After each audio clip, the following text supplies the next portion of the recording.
ಹನೂರು ಪ್ರಾಥಮಿಕ ಕೃಷಿ ಪತ್ತಿನ ಸಹಕಾರ ಸಂಘದಲ್ಲಿ ಷೇರುದಾರರನ್ನು ಕೈಬಿಟ್ಟಿರುವ ಬಗ್ಗೆ ಸೂಕ್ತ ದಾಖಲಾತಿಯೊಂದಿಗೆ ಸಾಬೀತು ಮಾಡಿದರೆ ನಾನು ಸಹಕಾರ ಕ್ಷೇತ್ರದಿಂದ ಹಿಂದೆ ಸರಿಯುವೆ, ಇಲ್ಲದಿದ್ದರೆ ನೀವು ಸಹಕಾರ ಕ್ಷೇತ್ರದಿಂದ ಹಿಂದೆ ಸರಿಯಬೇಕೆಂದು ಮಾಜಿ ಶಾಸಕ ಹಾಗೂ ಸಾಲಗಾರರಲ್ಲದ ಕ್ಷೇತ್ರದ ನೂತನ ನಿರ್ದೇಶಕ ಆರ್ ನರೇಂದ್ರ ಸವಾಲು ಹಾಕಿದರು. ಹನೂರು ಪಟ್ಟಣದ ಕಾಂಗ್ರೆಸ್ ಕಚೇರಿಯಲ್ಲಿ ನೂತನ ನಿರ್ದೇಶಕರುಗಳ ಜೊತೆ ಅನೌಪಚಾರಿಕವಾಗಿ ಕರೆಯಲಾಗಿದ್ದ ಸಭೆಯಲ್ಲಿ ಅವರು ಮಾತನಾಡಿದರು. ಯಾವುದೇ ಒಬ್ಬ ವ್ಯಕ್ತಿ ಆರೋಪ ಮಾಡಬೇಕಾದರೆ ಸೂಕ್ತ ದಾಖಲಾತಿಗಳೊಂದಿಗೆ ಆರೋಪ ಮಾಡಬೇಕು. ಪಿಎಚ್ಡಿ ಡಾಕ್ಟರೇಟ್ ಮಾಡಿರುವ ವಿದ್ಯಾವಂತರು ಸಾಮಾನ್ಯ ಮನುಷ್ಯನಂತೆ ಇಲ್ಲಸಲ್ಲದ ಆರೋಪ ಮಾಡಬಾರದು. ಸಹಕಾರ ಕ್ಷೇತ್ರದಲ್ಲಿ ವರ್ಷದಿಂದ ವರ್ಷಕ್ಕೆ ಬದಲಾವಣೆಗಳಾಗುತ್ತಿರುತ್ತದೆ. ಬದಲಾವಣೆಯ ಬಗ್ಗೆ ಮೊದಲು ಮಾಹಿತಿ ತಿಳಿದುಕೊಳ್ಳಬೇಕು. ಷೇರು ಹಣ ಹೆಚ್ಚಾದಾಗ ಪತ್ರಿಕೆಯಲ್ಲಿ ಸಾರ್ವಜನಿಕ ಪ್ರಕಟಣೆ ಹೊರಡಿಸಲಾಗಿದೆ. ಹೊಸ ಷೇರುದಾರರು ಅರ್ಜಿ ಸಲ್ಲಿಸಿದಾಗ ವಾರ್ಷಿಕ ಮಹಾಸಭೆಯಲ್ಲಿ ಮಂಡಿಸಲಾಗಿದೆ. ಇದರ ಮಾಹಿತಿ ಇಲ್ಲದೆ ಆರೋಪ ಮಾಡಿದ್ದ ಬಿಜೆಪಿ ಮುಖಂಡರ ವಿರುದ್ಧ ವಾಗ್ದಾಳಿ ನಡೆಸಿದರು. ಸಭೆಯಲ್ಲಿ ನೂತನ ನಿರ್ದೇಶಕರಾದ ಶ್ರೀನಿವಾಸ್ ಗೌಡ, ಅನಿಲ್ ಕುಮಾರ್, ನಟರಾಜು,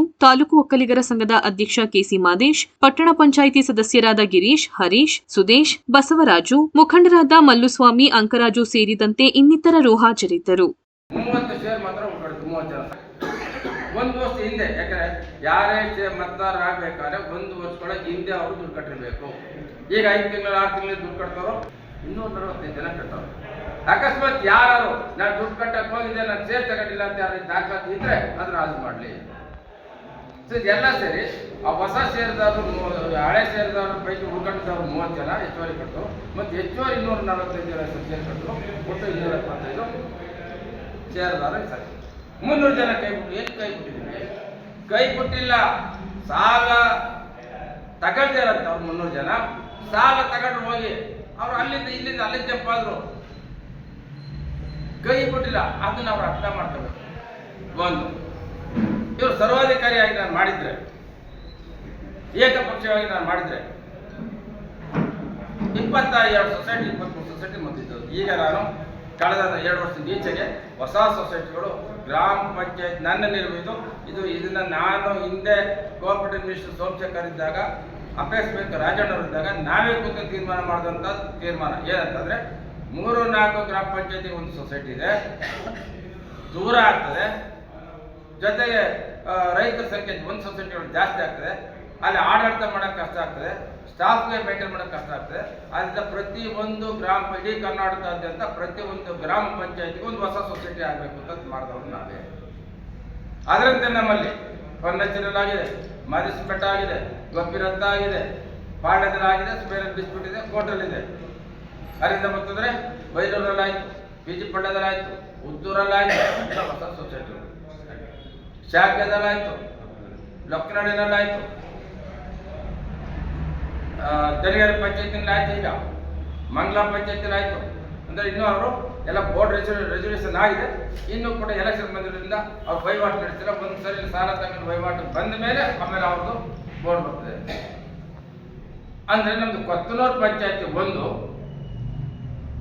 ಮಧುನಹಳ್ಳಿ ಪಂಚಾಯತಿ ಒಂದು. ಯಾಕಂದ್ರೆ ಮಧುನಹಳ್ಳಿ, ಮುಳ್ಳೂರು, ಕೊಳ್ಳೇಗಾಲ, ಕಸ್ಬಾ ಇಷ್ಟು ಸೇರಿ ದೊಡ್ಡ ಪಂಚಾಯತಿ. ಅವ್ರು ಹೇಳ್ತಾ ಇದ್ರೆ ಮಾಡ್ಕೊಂಡಿದ್ದೆ, ಈಗ ಮಾಡ್ಕೊಂಡು ಕೊಟ್ಟಿದ್ದಾರೆ. ಅದು ಎಲ್ಲ ಸೇರಿದ್ರೆ ಕೊಳ್ಳೇಗಾಲ ಹನೂರು ಸೇರಿದ್ರೆ 34 ಗ್ರಾಮ ಪಂಚಾಯತಿ.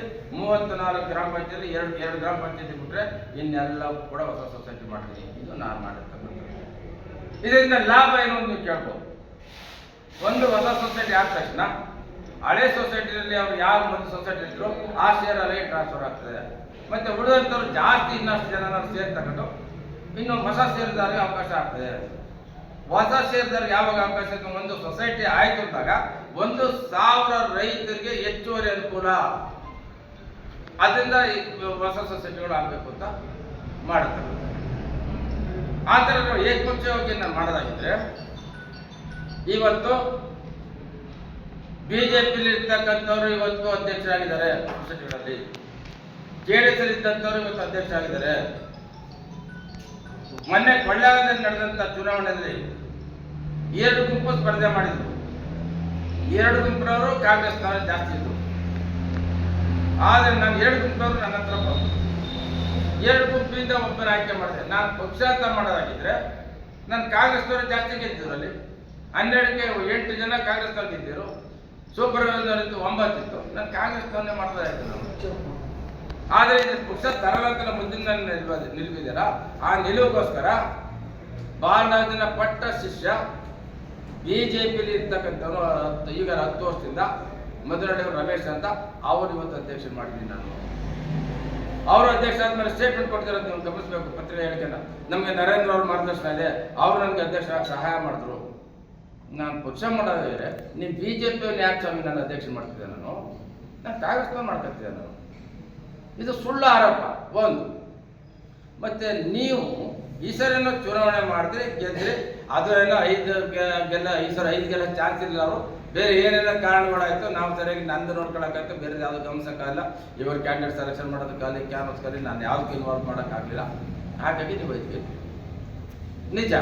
ಆದರೆ ಬೋಸರಿ ಎಲೆಕ್ಷನ್ನೇ ಇಲ್ವಲ್ಲಪ್ಪ. ಮತ್ತು ನೀವು 5 ಕೊಟ್ಟಿದ್ದಲ್ಲ, ನಾನು ಒಂದು ದಳಕ್ಕೆ 1 ಕೊಟ್ಟಿದ್ದೆ, 4 ಸೀಟ್ ಬಿಜೆಪಿ ಕೊಟ್ಟಿದ್ದಲ್ಲ ನಾನು ಬೋಸರಿ. ನೀವು ಎಲೆಕ್ಷನ್ ಆಗಿರ್ಬೋದು ಸರ್, ನೀವು 1 ಗೆಲ್ಲಕ್ಕಾಯ್ತಿತ್ತ? ಆದರೂ ಯಾಕೆ ಕೊಟ್ಟೆ ನಿಮ್ಗೆ 5? JDS ನಂಬರ್ ಕೊಟ್ಟಿದ್ದೀನಿ, 4 ಬಿಜೆಪಿಯಲ್ಲಿ 1 ಮಹಿಳೆ ಕೊಟ್ಟಿದ್ದೀನಿ, ಇನ್ನೊಂದು ಜನರಲ್ ಕೊಟ್ಟಿದ್ದೀನಿ, 1 SC ಕೊಟ್ಟಿದ್ದೀನಿ. ಅವರು ಎಲ್ಲ ಕೆಟಗರಿ ಕೊಟ್ಟು 5 ಜನ ಕಳೆದ